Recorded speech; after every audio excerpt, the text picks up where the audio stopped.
Mga kababayan, mga katambay, si Kamanong po, ito na naman po. Magkukomento na naman po sa inyo. Samahan nyo po inyong lingkod dito po sa Tambayang Makabayan. Magandang umaga po, tanghali, hapon, gabi. Madaling araw po sa atin lahat. Saan man sulok ng mundo tayo naroon o saan man sulok sa ating bansa, maingatan po tayong lahat, mga kababayan. Ito po, komentuhan po natin, mga tambay. Pagka po ang issue sa kanila, lalong-lalo po sa Kongreso at Senado, yung ginawa po nilang pagbabudget, mga tambay, ay pagka sa kanila po ang issue at may pumuputok na po na issue ng korupsyon, lalo yung sinasabing pork barrel nila, mga tambay, grabe po. Kung gaano po kalaki yung ginawa po nilang pork barrel nila yata nitong 2025 national budget. Ano po ito? Grabe po. 150 billion. Nakita nyo po? Pero wala pong investigasyon sila rito. Nananahimik. Tahimik po. Walang kibo. Pero pagdating sa mga Duterte, isang damukal na paninira ang gagawin po nila riyan. Hindi po ba? At kailangan pang i-impeach. Pero itong mga hayop na ito, itong mga walang hiya na ito, di umano. Mga buhaya, di umano. Nakita nyo po ang pera ng Pilipino? Mananahimik lang, walang kibo. Kaya po mga kababayan, ito pong mga tao na ito, pagka wala na po sa kapangyarihan nito, at naupo po ang Vice President, markado po lahat ito. Ganito po nila niwawalang hiya ang pera ng taong bayan. Hindi kaya? Ito pa mga kababayan, pakinggan po natin ang balita at komentuhan po natin itong mga walang hiya na ito, di umano. Iningunguso ngayon ng Senate leadership na dapat ang Department of Budget and Management o DBM ang sumagot at magpaliwanag sa napaulat na bilyon-bilyong pisong pork barrel ng mga mambabata sa mataas sa kapulungan ng Kongreso. At sa kabilang dako, itinanggi naman ng Malacanang na alam nila itong kumakalat na dokumento tungkol o hinggil sa naturang issue. Mean Corvera sa balita. Walang malinaw na sagot si Senate President Francis Escudero sa ulat na mayroong 150 billion pesos pork barrel ang mga senador para sa 2025. Sa halip, ipinasa nito sa Department of Budget and Management ang pagkumpirma sa sinasabing pondo. Paliwanag ni Escudero, sa pagkakaalam niya, may FLR o for later release ang lahat ng proyekto sa gobyerno, alinsunod na rin sa kautusan ni Pangulong Bongbong Marcos. May kani-kanya rin anyang amyenda sa budget ang mga kongresista at mga senador na dumaan naman sa proseso. Sa pagkakaalam ko, FLR ang malaking bahagi ng budget at hindi pa nare-release. Hindi ko pa nalalaman kung anong porsyento, anong lugar yung na-release at hindi. Pero sa pagkakaalam ko, dahil sa pag-review ng Pangulo, kung maalala mo, NFLR karamihan ng mga releases. Ng buong gobyerno, ng buong gobyerno. Hindi ko alam kung dahil sa eleksyon, hindi ko na rin natutukan. Hindi ko alam kung saan nakuha yung total na yon. May mga proposed amendments ang mga senador at ang mga mambabatas sa Kamara man o sa Senado na dumaan sa proseso ng amendments. Kung saan mang lugar yon, nakalagay naman sa budget lahat yon. Itinanggi naman ni Press Officer at Presidential Spokesperson Yuse Claire Castro na may alam ang palasyo sa mga kumakalat na dokumento tungkol sa issue. Wala pong nakakarating sa amin na ganyang balita. Ngayon, on my part, ngayon ko lang din po nadinig ang ganyang sinasabi niyong papel na nagsisirculate. Yes. Wala pong nakakarating sa atin. At hindi po ito nagiging issue sa palasyo. So, sorry, we deny that. Hindi naman nagustuhan ni Senator Ping Lacson ang pahayag ni Escudero sa issue ng pork barrel dahil hindi umano makabubuti sa kanyang liderato, lalo na't may alam ito at kinukonsinti pa. Suportado rin ni Lacson ang desisyon ng palasyo na i-withhold ang release ng SARO sa ilalim ng FLR system dahil kailangan ito para mapigilan ang anumang pag-abuso. Sa ulat, pinakamalaking pondo umano ang nailaan sa Bulacan na umabot sa 12 billion pesos habang 9 billion pesos naman sa Sorsogon na siyang lalawigan ni Escudero. Mean Corvera para sa Mata ng Yan mga tambay, di po ba? Lumalabas na po talaga yung sinabi ni Vice President eh. Di ba? Ano sabi ni Vice President sa mga natuklasan niya? Kontrolado po nila ang pera ng taong bayan. Di ba? Lalong-lalo po sa paggawa ng budget. Kontrolado po nito dalawang kapulungan na ito, Senado at Kongreso, di ba? At inakusahan nga ng Vice President yan, lalong-lalo tinatawag niyan tambaluslos. Kahit nga raw po ito mawala na sa kapangyarihan at hindi na speaker, kailanman hindi nila maibabalik ang mga ninakaw nilang pera daw sa taong bayan. Nagkakatotoo po. Ito po, pork barrel po ito. Yan po ang hirap sa ating bansa, mga tambay. Pagka po ang issue sa kanila, billion-billion, nananahimik po at kanya-kanya pong palusot. Puro palusot at hindi pwede pong questionin. At wala po silang ginagawang mali. Pagka sila na po ang nagpahayag, ganyan po sila katindi. At mamamatay lang po yung issue na yan. Papatayin lang din po nila yan. Napakabilis po nilang patayin yung issue na yan. At madali po nilang ibalik yan sa Vice President na kailangan i-impeach. Ganyan po sila kawawalang hiya, kadidemonyo, kagagago, di umano. Hindi kaya, nakita po natin, Senado pa lang yan. Issue pa lang sa Senado yan. Pork barrel. 150 billion of peso. Nakita nyo po? Paano pa yung sa Kongreso? Di hamak na malaki riyan ang kanilang mga pork barrel. Mga priority. Extraordinary. Hindi kaya? Ganyan po kawawalang hiya itong mga tao na ito. Hindi kaya? Nagtatanong lang si Kamanong. Hindi naman masama magtanong. Hindi po ba? Yan po ang napakahirap sa ginawa po nilang batas. Masyado pong protektado itong mga congressman at senado. Protektado po ang hinahawakan nilang pera dahil hindi po nalalaman ng taong bayan. Hindi natin alam ang mga budget at mga extraordinary na mga taong ito. Sa mahabang panahon, hindi nga natin alam, hindi natin nakikita pina-public hearing ang kanilang mga pondo, budget ng bawat senador at bawat congressman. May public hearing po ba? Hindi po ba wala? At hindi natin alam ang mga proyekto niyan kung saan nila dinadala ang ganyang klaseng kalalaking pera. Di po ba? May audit po ba yan? Ino-audit po ba yan? May mga resibo po ba yan, mga kababayan? Yang ganyan pong ginagawa nila sa pera natin. Magugulat na lang tayo, biglang may lalabas na ganyan. Di po ba? Kasi po, kung walang usok, walang apoy. Di po ba? Kaya nga may usok. Dahil nag-aapoy na, nag-aalab na. Kaya lalaki ng pera. Di po ba? Kaya nga, mismo nahuli sila sa bibig eh. Dahil sinabi rin ng mismo ng Senate President. Di ba? Ano sabi niya? Baka, nung panahon ng politika, kampanyahan. Di po ba? Dahil napakarami pong pera. Napakarami pong pera sa buong Pilipinas. Nagkalat ang pera ni Juan de la Cruz nung panahon ng politika. Hindi po ba? Napakarami nilang ipinamimigay na pera. Pera ng taong bayan. At isang damukal na ayuda na puro korupsyon pa yata lumalabas na mas malaki pa yata kinita ng mga politiko sa mga ayuda na yan. Hindi kaya? Grabe, no? Grabe. Kailangan, sino po sisilip dyan? Sino po mag-iimbestiga dyan? Sino po ba nag-iimbestiga sa korupsyon? Di ba sila rin? Kongreso? Senado? Ang nag-iimbestiga sa korupsyon ng gobyerno? Kasama ombudsman? DOJ? Mag-iimbestiga ba sila riyan? Magkakakampi yata sila? Di po ba? 3 taon na nga napakaraming issue ng korupsyon. Meron po ba inimbestigahan ng Kongreso at Senado? Sige nga. Lalong-lalo po pagka sa kanila pumuputok ang korupsyon at issue ng korupsyon. Hindi po ba?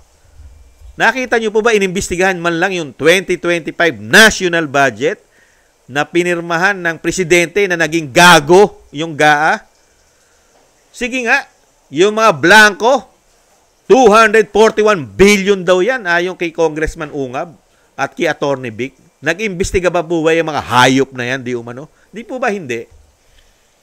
Dahil sila ang malilintikan doon. Tahimik. Nakita nyo po, tinutwist na lang nila yung issue sa kanila. Dadali na lang nila sa mga Duterte, sa impeachment, para mamatay na po yung issue nila, sa korupsyon nila. Hindi kaya? Ganyan po sila kawawalang hiya, di umano. Hindi po ba? Kaya nakakalungkot po mga bayan. Yung pera po ng taong bayan at inuutang pa. Taong bayan pa magbabayad ng mga utang. Pero mababalitaan mo sa kanila mismo. Yung kailalaki ng pera nalalagay lang sa mga pork barrel nila. Ibang klase, no? Kongreso pa lang at Senado yan. Paano pa yung nasa Malacanang? At paano pa yung nasa baba? Pati po magmula sa kapitan, mayor, governor, congressman, senador. Di ba? Nakita nyo po yung corruption nung pagpasok ng binagoong Pilipinas? Buffet na ang korupsyon. Wala na nag-iimbestiga sa korupsyon ngayon. Malayang-malaya na po sila lahat sa korupsyon. Pero merong mga politiko na dismayado. Katulad ni Senator Lacson. Siya nga yung gumawa ng rules o batas dyan na ang kanila pong pondo, yung kanilang MOE, yung kanilang mga extraordinary, yung mga liquidation nila, by certification lamang. Siya mismo. Kaya nga protektado po na hindi po ma-audit basta-basta ang kanilang mga budget o pondo na hinahawakan. Tapos ngayon magsasalita si Senator Lacson, nakala mo ubod ng galing. Unbelievable. Samantalang sila yung mismo nagpuprotekta sa pera ng taong bayan na hinahawakan nila, na hindi sila masilipan ng korupsyon. Di ba katarantaduhan yun? Sa bagay, sanay naman po silang gumawa yata ng mga katarantaduhan. Hindi po ba? Yan. Habang dinadala nila ang issue sa mga Duterte, mga kabayan, habang sa Duterte lagi ang laman ng balita, pero ganito naman ang ginagawa pala nila sa ating pera. Dire-diretso ang korupsyon. Hindi lang ang palasyo ang may issue ng korupsyon. Senado, Kongreso, magkakasabwat pala silang lahat, mga kabayan. Ito po pala ang trabaho ng mga politiko natin, mga kabayan. Limasin ang pera ng taong bayan at dalin tayo sa pagkakabaon sa utang para lang po sa pera, mga kababayan, na gusto nilang makuha sa atin. Kaya pala totoo yung balita, mga kababayan. Pati po ang ibang bansa, sinasabi, dumadami ang mga politiko na nagiging bilyonaryo sa ating bansa. Totoo pala. Sa pag-aaral po ng ibang bansa, ang Pilipinas ay mahirap na bansa. Napakaraming mahirap. Pero dumadami naman daw po ang mga politiko na nagiging bilyonaryo, milyonaryo. Nakita niyo po? Bakit? Dahil dito sa natutuklasan ng taong bayan. Pera ng taong bayan, pinag-iinteresan nila para sila yata ay maging milyonaryo, bilyonaryo. Easy money. Instant millionaire. Instant billionaire sila. Di po ba? Pero mga Pilipino na naghihikahos at nagbabayad pa ng malaking buwis, mga tambay, dire-diretso po, papunta po sa pusali, sa basurahan, dahil hindi na makabangon sa kahirapan. Hindi po ba? Ganyan po kawawalang hiya. Di umano ang mga pumasok po at naglilingkod po, lalong-lalo po nung pumasok po ang binagoong Pilipinas. May natitira pa naman po dyan, mga kabayan. May natitira pang hindi bulok dyan. Mabibilang mo na lang ang matitinong politiko sa ating bansa. Mabibilang mo na lang. At yan, yung pamilya Duterte. Isa po yan sa mga hindi bulok na mga politiko. Kaya po pala mga kabayan, talagang planado po pala at talagang pinagplanuhan pala nila lahat. Dalin, pabagsakin ng mga Duterte na ito'y magiging tinik sa kanila, lalong-lalo pagka naupo ang Vice President, ay hahabulin po silang lahat sa mga ginawa nilang korupsyon dahil markado na po silang lahat. Kaya pala gustong-gusto nilang i-impeach ito Dahil sa dami nalalaman ng Vice President na ginawa nilang anomalya, yan. Kasama ang Senado, Kongreso at ng Malacanang, grabe po ang pera na nilulustay po yata nila. Walang mga malalaking proyekto. Ang nakita lang po natin ay puro ayuda. At ito pong puro issue ng korupsyon. Di po ba? At pamumulitika ang ginawa lang po sa ating trabaho ng mga ito. Grabe, no? Grabe. Kaya pala, hindi nila tatantanan ng mga Duterte. Talaga palang katulad ng dating Pangulong Duterte na nag-e-expose din, ini-expose nila, di ba? Ini-expose ng dating Pangulong Duterte ang mga ginagawa nila katarantaduhan di ba? Dahil una nag-expose ang dating Pangulong Duterte, di ba? Siya ang una na nagpahayag at talagang sinabi niya, tahasan. Di po ba? Pini-PI pa nga niya yan. Yung kanya expose, di ba? Ano sabi niya? Itong dalawang institusyon na ito, dapat dito'y buksan ng libro. Di po ba? Ano sabi ng dating Pangulong Duterte dyan? Sa kanyang mga batikos dyan. Yang institusyon na yan, ang pinaka-corrupt, pinaka-rotten, pinaka-worst na institusyon sa ating bansa. Yang Kongreso at Senado. Totoo na ngayon, lumalabas na po. Pinaka-corrupt. Ayaw buksan ang libro. Open the book sa mga Pilipino. Hindi po nila magagawa yan. Kahit po tanggalan mo ng mga yagballs yan. Kahit putulan mo ng mga dila, yung mga tao na yan. Hindi po nila gagawin yan. Dahil kapahamakan po nila yan. Dahil totoo lahat ang sinabi ni dating Pangulong Duterte.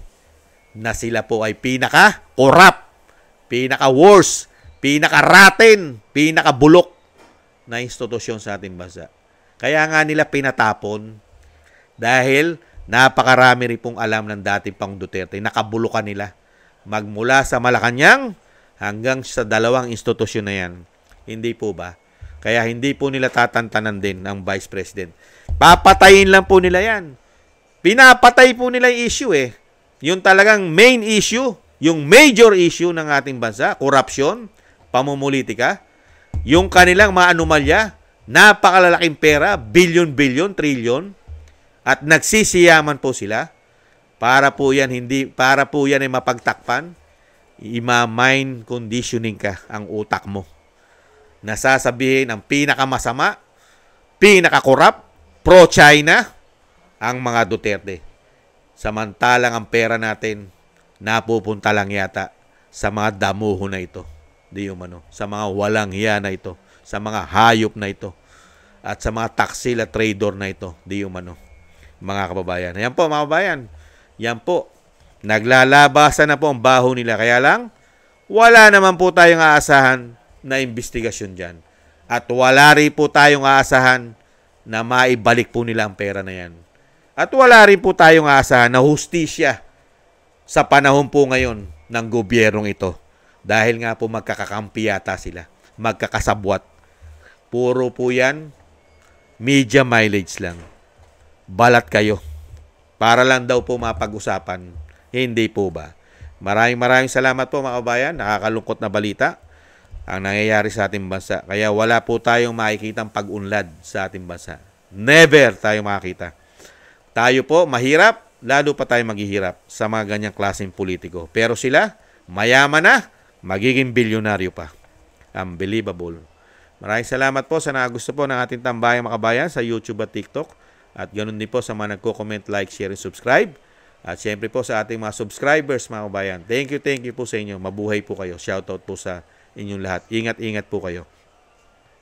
At maraming salamat din po sa mga biyaya na pinagkakalob nyo po sa inyong tambayang mga kabayan. Shoutout po, Kingston 123 ng Hong Kong, Eric Hershio ng Canada, Jake Yahoo 4531 ng Maisog, California, USA, Gina Ray Solidides ng Berlin, Germany, Julieta Celona ng Sydney, Australia, Baby Roman, Ate Isa ng Cagayan, Jem Aris ng United Arab Emirates, Jobilin Watanabe ng Japan, ako si Pilam, Ani Jo, Teodorico Erguisa Jr., si Arfer Villacorta, Wills Bubbles 5697, si Rosalina RK, Team 888, si Michelle Yamaguchi Vlog, at si Norma Garcia. Salamat po sa mga biyaya na inyo pong pinagkakaloob sa inyong lingkod. Ingat-ingat po kayo, lalo-lalo po sa inyong mga paggawa.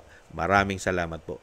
At syempre po, yung lagi po nating hiling, sana po isama po natin sa ating mga dasal at panalangin na maingatan po ang pamilya Duterte, lalo-lalo po ang dating Pangulong Duterte na madugtungan pa po ang kanyang buhay at kalakasan at makasama pa po natin sa ating bansa sa lalong mabilis, mga kabayan. Sana po ay ingatan po ang ating dating Pangulong Duterte, lalong-lalo po ang kanyang kalusugan, mga kabayan.